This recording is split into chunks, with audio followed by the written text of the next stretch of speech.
Y bienvenidos a un capítulo más de Rec Podcast. Hoy traigo varias noticias de las que quería comentar con todos ustedes, dado que están sucediendo bastantes cosas y no quiero dejarlas que pasen por alto.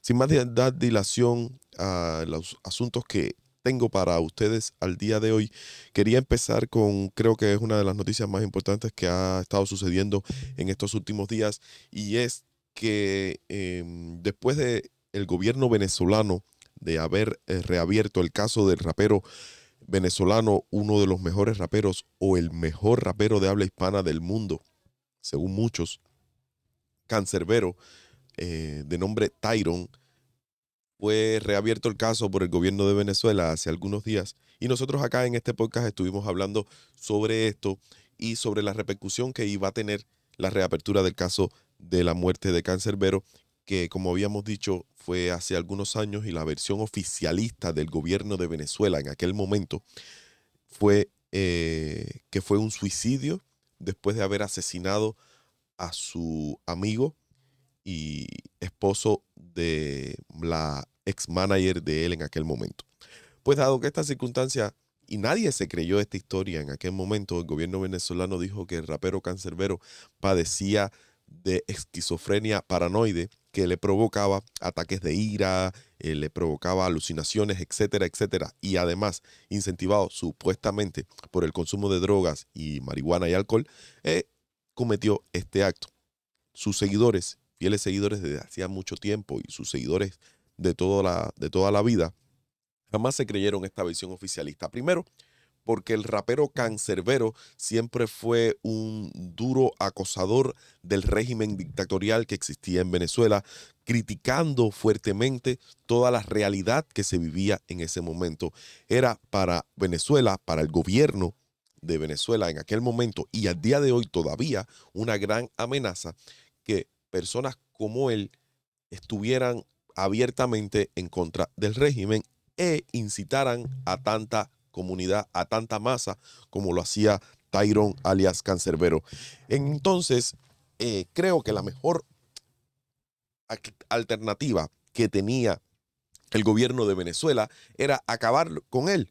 Una, desaparecerlo completamente del mapa, o meterlo preso o enjuiciarlo. Pero el problema es que Cancerbero tenía gran cantidad de seguidores, no solo en Venezuela, sino a nivel mundial. E iba a hacer, si lo apresaban o si lo desaparecían bruscamente, iba a hacer algo muy evidente, que el gobierno de Venezuela iba a estar detrás. Pues surge esta historia donde el rapero venezolano amanece muerto luego en las afueras de un edificio en el estado de Aragua, en Venezuela, con los pantalones debajo, con puñaladas, con lesiones en la cabeza y con golpes. Supuestamente se tiró del edificio, cuyo edificio tenía ventanas de persianas, que si digamos que si él se suicidó, tuvo que haberse tomado la molestia para abrir las ventanas, las persianas, tirarse. ¿Y quién las cerró? Bueno, nadie se cuestionó eso en aquel momento. Como nadie se cuestionó tantas cosas que sucedieron, el gobierno de Venezuela dio por sentado el caso, y pasaron años hasta hace unos 3, 4 días. eh, Acaba de salir la ex manager del rapero venezolano. eh, Ahí sale el nombre en la noticia que tengo con ustedes aquí. La ex manager diciendo que ella era la responsable del asesinato de Cancerbero. Dice, tras el video divulgado sobre la declaración de Natalia, ex manager de Cancerbero, confiesa haber asesinado al rapero con ayuda de su hermano Guillermo. La supuesta sobrina de la presunta culpable negó las declaraciones con un mensaje contra el fiscal Tarek William Saab. ¿Qué pasa con esto? Que la ex manager del rapero, que no está en Venezuela, la habían dado y la tienen en paradero desconocido, publicó un video en las redes sociales donde cuenta su versión del asesinato de Cancerbero, luego de que hace unos pocos días el gobierno de Venezuela había reabierto misteriosamente el caso sin ton ni son. Nosotros hablamos aquí en el podcast que la idea era que el gobierno lo había reabierto con vistas a las próximas elecciones que tenía Nicolás Maduro y toda su cuadrilla, y ganar un poco más de aceptación juvenil o de las masas, tratando de limpiar la imagen de Cancerbero que había quedado ensuciada. Aunque sus seguidores nunca lo creyeron, pues el gobierno venezolano quería como untarse más a las masas, aliarse más a los jóvenes y a los seguidores de este gran muchacho para de alguna manera tener un poco más de aceptación, la cual ya no tienen, y credibilidad que ya no tienen. Y pues dado esto, reabren el caso y misteriosamente, después de haber tantos años y tanto misterio con este caso que no se pudo resolver bien claramente, en 3 o 4 días ellos resolvieron toda la situación. Encontraron a la culpable, dio su declaración del asesinato, dio su versión del asesinato, en la cual la culpable dice haber asesinado a Cancerbero después de haberle dado unas pastillas para provocarle un sueño. Lo durmió a él, a Cancerbero, y a su marido, que también estaba en esa habitación con Cancerbero, le dio pastillas a ellos, los durmió y los mató. Y luego, con la ayuda de su hermano, ayudó a incriminar la escena para que hubiera parecido un suicidio, incluso habiendo sobornado a oficiales del gobierno con cierta cantidad de dinero, creo que $10,000, para que ellos mismos manipularan la escena y hicieran parecer que fue todo un suicidio. Yo sigo sin creerme esta historia, pues dado que es una versión oficialista del gobierno con una mujer que aún está en paradero desconocido, bueno, hasta el día de hoy está en paradero desconocido, y se resolvió muy rápido. Para mí, el gran culpable del asesinato de Cancerbero es el gobierno venezolano, que lo que hizo fue buscar un culpable al cual echarle la culpa, que valga la redundancia, para ellos poder cerrar definitivamente el caso con ya una versión que pueda aplacar un poco más a esa gran masa de seguidores que que tiene el rapero Cancerbero. Aquí está el video donde dice que Claudia Améstica, la supuesta sobrina del ex manager de Tyron, conocido como Cancerbero, negó en un video la confesión de su tía. Esto es que la sobrina de esta mujer que se declaró culpable negó en un video de la versión. La misma que no creo yo. Bueno, la sobrina básicamente dice que ella tampoco se cree esta historia, que hay muchas cosas detrás de ella y pues nada, es algo bien complicado de saber y creo que era muy bueno haberlo traído al caso, dado que Cancerbero, me considero gran fan de Cancerbero y creo que su imagen al fin está limpia, por lo menos de todos los misterios que se dijeron de que se suicidó y de que mató a una persona. Por lo menos en esta parte estamos más tranquilos, aunque sabemos y sé que el gobierno de Venezuela, Hugo Chávez, Nicolás Maduro y toda su cuadrilla son los que están detrás de la desaparición y asesinato de Cancerbero.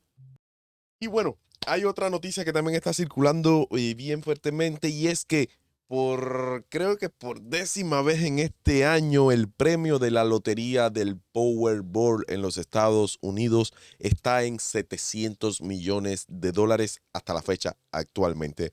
Hace poco estuvo dando vueltas que no se cobró un premio, no fue del Powerball, si no me equivoco, era un premio de como 80 millones que el ganador no había reclamado y si antes del 16 de diciembre de este año no lo reclamaba, pues iba a perderse el dinero.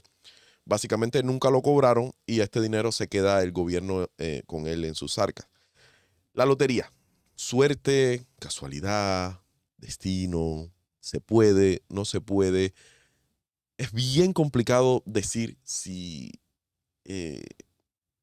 la lotería es una cuestión de suerte o es una cuestión de azar o es una cuestión de divinidad del destino. Pero lo cierto es que tienes más posibilidades de que te caigan 3 rayos el mismo día a que te ganes la lotería en toda tu vida. Tienes más posibilidades de 17,000 otras cosas a poder ganarte la lotería. Que las personas se las ganan, sí es verdad. Que sueñan idílicamente, como sueño yo, con que si algún día me gano la lotería, ¿qué voy a hacer con tanto dinero? Bueno, ¿qué harías si te ganas estos $700 millones que tiene el Powerball de la Florida, de los Estados Unidos? Pero, ¿por qué ha pasado tanto este año que el Powerball ha aumentado tanto y ha tenido paquetes, ha tenido, ¿cómo se dice? Bolsas tan grandes de dinero recaudado para sortearlos en diferentes sorteos y que para un solo ganador? Pues básicamente esto incita a que las personas compren boletos de lotería, incluso el que no los compra. Digamos que la lotería ha estado toda la vida, pero cuando una persona ve que hay $700 millones en el bote del Powerball, dice, bueno, voy a jugarlo también, porque si me lo gano, puedo ganarme 700 millones. Primero, no te ganas 700 millones. Entre los impuestos que te cobra el gobierno y lo que te llevas a llevar, si lo cobras todo a full en efectivo, te vendrías llevando de la cantidad total, en este caso de 700 millones, te vendrías llevando aproximadamente unos 300 millones de dólares para tu casa. Tú dirías, wow, 300 millones es igual de buena cantidad. Claro, pero es lo mismo que si existieran 20 millones. Tanto que si te lo ganas con 20 millones, tienes las mismas posibilidades ahora que si te los ganas con 700, pero porque millón por millón es igual, digamos, a una altura significativa, claro que no es lo mismo, pero para una persona que no tiene nada o que vive en clase media o en clase media baja o en clase baja, que se gane un millón solo, $1 millón, ya es bastante. No necesariamente tiene que haber 700 millones de dólares para que las personas jueguen la lotería, pero esto lo hacen, para mí, en mi opinión, de nuevo, para incitar a que las personas jueguen más y poder recaudar más dinero a la vez de que se pone más dinero en el bote y aumenta más significativamente por las ansias idílicas que tienen las personas de poderse ganar la lotería. No critico a nadie que lo juegue, es un vicio, se puede decir, si lo haces constantemente, es un hobby, si lo puedes decir, si te gusta hacerlo. De que es difícil, es difícil. De que existe la posibilidad, también existe la posibilidad de que te lo puedas ganar. Así que te incito a que juegues la lotería, el Powerball, y no esperes a que estén 700 millones. Juégalo cuando estén 1, juégalo cuando estén 2, cuando estén 3. La suerte es loca y a cualquiera le toca. 700 millones está la lotería de la Florida. Espero que me paguen patrocinio por haber anunciado la lotería de la Florida aquí en mi podcast. Así que ya sabes, apuesta. Y bueno, acaba de salir nada más y nada menos que Nicolásito Maduro a decir que Javier Milei le está quitando los derechos a los argentinos. Nicolás Maduro diciendo que Javier Milei le quita los derechos a los argentinos con todas estas medidas. Nada más y nada menos que Nicolás Maduro diciendo esto y saliendo de su boca. Pero, ¿qué se puede esperar de una persona que no sabe ni hablar en público, que no tiene un coeficiente intelectual ni tan siquiera alrededor de la media, que acaba de abrir un podcast donde entrevista a su esposa, diciendo que qué fue lo que le enamoró de él y su esposa le responde que su inteligencia?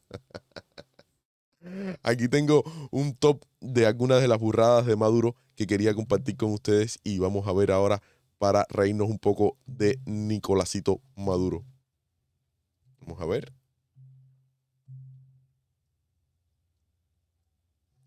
A ver qué dice Nicolás Maduro. Dice que una vez que... Venezuela, Nicolás Maduro ha acumulado una lista de ocurrencias, singulares propuestas y tropiezos verbales transmitidos en cadena nacional. Que me obligaron a tomar en contra de los especuladores, de los parásitos, ladrones de la burguesía. Maduro se ha convertido en blanco de las redes sociales. Bueno, aquí no está. Déjame ver.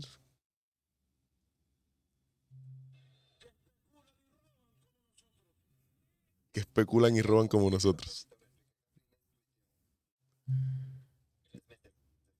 Dice Maduro en una también, Cristo multiplicó los penes y los peces.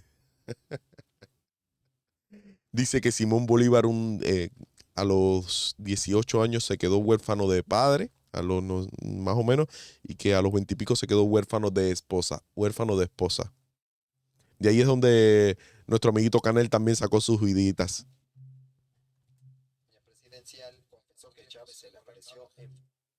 Ah, espera, y dice que Chávez se le apareció también en vivo y también dijo que La Guaira era una ciudad inmensa que no tenía nada que envidiarle a Miami, que Miami era una calle para allá y otra calle para acá. Bueno, y la noticia es que Nicolás Maduro acaba de salir diciendo de que Javier Milei le quita los derechos a los argentinos. Javier Milei, una de las primeras medidas que tomó fue haber retirado embajadores de Cuba, Venezuela y Nicaragua principalmente para no tener contactos con ninguna dictadura ni país de extrema izquierda comunista. Ahí empezó por Corea del Norte, si no me equivoco también. No creo que Argentina tenía embajadas anteriormente y le limitó la expansión territorial que tenían los chinos dentro del territorio argentino, al cual en el gobierno de Cristina Fernández Kirchner, habían hecho contratos a largo plazo de años con los chinos, vendiéndoles o cediéndoles tierras en Argentina por un montón de tiempo. también empezó a limitar las obras públicas que estaban en expansión, en las cuales la mayoría del dinero que se dedicaba a estas obras se lo llevaban los políticos. Limitó, estamos hablando de Javier Milei, limitó la extensión de los contratos laborales a los cargos políticos que se habían asumido en el último año, redujo los ministerios de como 20 a 9 ministerios, quitando ministerios como el de la mujer, el cual solo beneficiaba a las mujeres de clase alta cuando necesitaban un dinerito para resolver sus problemitas, y allí iban las mujeres a pedir dinero, pero la mujer realmente maltratada, la necesitada, la de clase baja, la de clase media, no podía recibir nada de ese dinero porque desgraciadamente cuando lo necesitaban no había. ¿Me recuerda a quién? A Cuba. Me recuerda a Cuba, que cada vez que según ellos, los ricos son más ricos, los pobres son más pobres, y Cuba avanza y eso les duele. Llevamos avanzando 64 años y no nos duele nada. Le duele a los cubanos que están adentro, a esos sí son los que les duelen, porque no vemos la luz al final del túnel.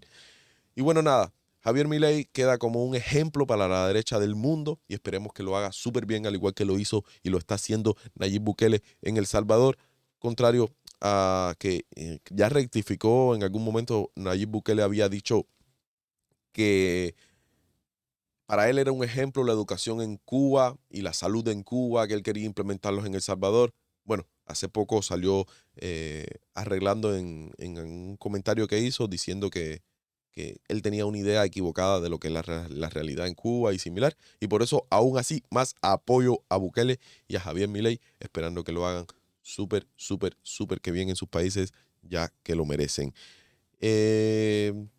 Solo queda decir que Cuba tome ejemplo de lo que pasa, y Venezuela también, que María Corina, que es la que está en la posición de Venezuela, ojalá pueda llegar al poder, que lo creo bien difícil, pero bueno, que llegando al poder pueda exterminar la plaga comunista esta que tienen ellos armados en estos países. Bueno, y para cerrar el capítulo de hoy, nada más y nada menos que, como había prometido, traje una lista de los 10 eventos más importantes que debemos seguir y tener en cuenta para el próximo año 2024. Para este año 2024, los 10 eventos más importantes que debemos seguir y tener en cuenta, dado que se viene un año grande, complicado, difícil, diferente, y con muchas sorpresas. Aquí empezamos con la lista. Es que tengo la computadora lejos. A ver. La lista. La primera, y quizás una de las más importantes de este año, es las elecciones en los Estados Unidos de América. A ver, ¿dónde está mi lista? A ver si se ve. Ahora sí. Las elecciones en los Estados Unidos de América. El martes 5 de noviembre de 2024, el mundo se detendrá para seguir muy de cerca las elecciones más importantes de la historia, o una de ellas. ¿Qué pasa? Que Donald Trump estará por el Partido Republicano y Joe Biden estará por el Partido Demócrata, si así continúa la historia como se está viendo hasta ahora, pero están haciendo todo lo posible por impedir que Donald Trump no se pueda presentar a estas elecciones, y el Partido Demócrata no creo que se vaya a lanzar con un candidato tan débil como lo es Joe Biden, porque creo que cualquiera que sea el candidato republicano que se enfrente a este señor ya mayor que no puede ni con él mismo, pueda ganarle las elecciones fácilmente. Segundo evento más importante de este año, y será en abril del 2024, dice que un eclipse total de sol paralizará al mundo durante varias horas. Pero si por esto no fuera suficiente, México será el mejor lugar para verlo. Así que si quieres tomarte unas vacaciones a Cancún y quieres ir a ver el eclipse solar, uno de los más grandes de la historia, entonces vete para México, que ahí es donde mejor se verá. Dice que va a ser el 8 de abril del 2024. Vamos al otro evento más importante del año 2024 que se aproxima, y es los Juegos Olímpicos de París 2024. París, Francia, será la sede de los Juegos Olímpicos de el mundo en el año 2024. Estará programado para jugarse del 26 de julio al 11 de agosto. Dice que reunirá atletas de la talla internacional para este momento como Simone Biles, que es la gimnasta norteamericana, LeBron James, el baloncestista, uno de los mejores del mundo en comparación con eh, Michael Jordan, pero ahí estamos. Novak Djokovic, uno de los mejores o el mejor tenista del mundo a la par de Rafael Nadal, que ahí lo tenemos también. Incluso el fútbol podría tener a Lionel Messi y Kylian Mbappé. Este va a ser otro de los eventos más importantes y como vieron, que me pasé ahí un poquitico, el otro evento más importante según esta página, claro que es un poco creo que mexicana, dice que el otro evento será las elecciones en México donde López Obrador se disputará las presidencias, creo, bueno, no creo que López Obrador pueda. Dice, las dos grandes candidatas que pelearán por esta elección serán Claudia Sheinbaum, representando a Morena, y Xochitl Gálvez, no sé cómo se pronuncia el nombre, quien irá por el Frente Amplio por México. Salvo una sorpresa mayúscula de una tercera alternativa, será un día histórico para las mujeres, luego de que por décadas de lucha puedan alcanzar la igualdad en esto de la presidencia. Pase lo que pase, uno de los días más importantes para la política nacional de México. Esta página en la que estoy buscando esta información parece que es un poco mexicana. La otra evento más importante también, como podemos ver, las elecciones en Rusia, pero vamos a darle por alto ahí porque las elecciones en Rusia, ¿quién más que no sea Vladimir Putin el que sea presidente? Imagínate, ahí no van a dejar que otro sea, otra dictadura más del mundo. La Euro del 2024, la Eurocopa del 2024 de soccer, de fútbol, se jugará también en este próximo año, donde la sede será Alemania el 14 de junio al 14 de julio. Y tendrá figuras también como Kylian Mbappé, Cristiano Ronaldo, etcétera, etcétera, etcétera. El juicio contra Donald Trump. Además de las elecciones, Donald Trump tiene pendiente su juicio, que también lo planificaron bien cerca de las elecciones de este año para hacer que su figura pierda publicidad y pierda seguidores. Al contrario de lo que se pensaba, la figura de Donald Trump ha sido enaldecida con todas estas disputas, dado que se ha visto la implicación que tiene el gobierno de Joe Biden en juzgar e implicar a Donald Trump en casos para sacarlo del recorrido político para la presidencia. Y lo que ha hecho es intensificar el auge de alguna manera nacionalista de los americanos y al votar por Donald Trump y le ha hecho ganar seguidores, así que siguen implicándolo de cosas que al final se va a presentar y va a ganar las elecciones gracias a ustedes mismos los demócratas que están haciendo las cosas tan pero tan mal. Elecciones en la India, otra de las cosas, pero todo este año se trata de elecciones. Copa América del 2024, también de fútbol y de deporte, básicamente es lo que se espera, pero no, también está una de las cosas más importantes es el regreso a la luna. Aquí lo tenemos.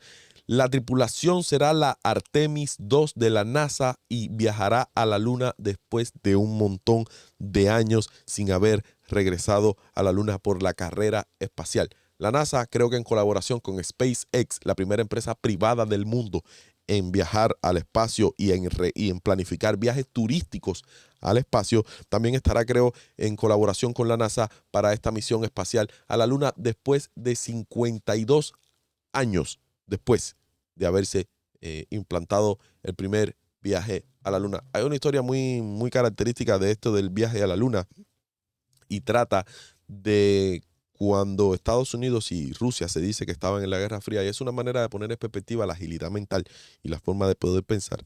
Estados Unidos estaba en la guerra con Rusia en llegar a la Luna y también estaban en una supuesta guerra en ver quién escribía primero en el espacio. Los rusos se dedicaron a escribir una tinta espectacular, una tinta que pudiera estar en el espacio, que se pudiera eso. Los americanos escribieron con lápiz. Así lo hicieron y le ganaron la carrera. Es una poco de broma, no creo que esta historia fue real, pero es un poco para poner en perspectiva que a veces no hay que buscar más allá y que lo esencial es invisible a los ojos, como dice el Principito. Era un zorro como muchos otros. Yo lo hice, mi amigo, y ahora es único en el mundo. Entonces, amigos, ahora sí, nos vemos en el próximo podcast. He querido traerle algunas de las noticias más importantes de las que están circulando actualmente. Y síganme, compartan, den like, Facebook, Instagram, Twitter, bla, bla, bla, bla, bla, bla, todas las plataformas, incluso YouTube, incluso TikTok, que no me gusta mucho, pero bueno, ahí estamos en TikTok también. Así que sígueme y comparte.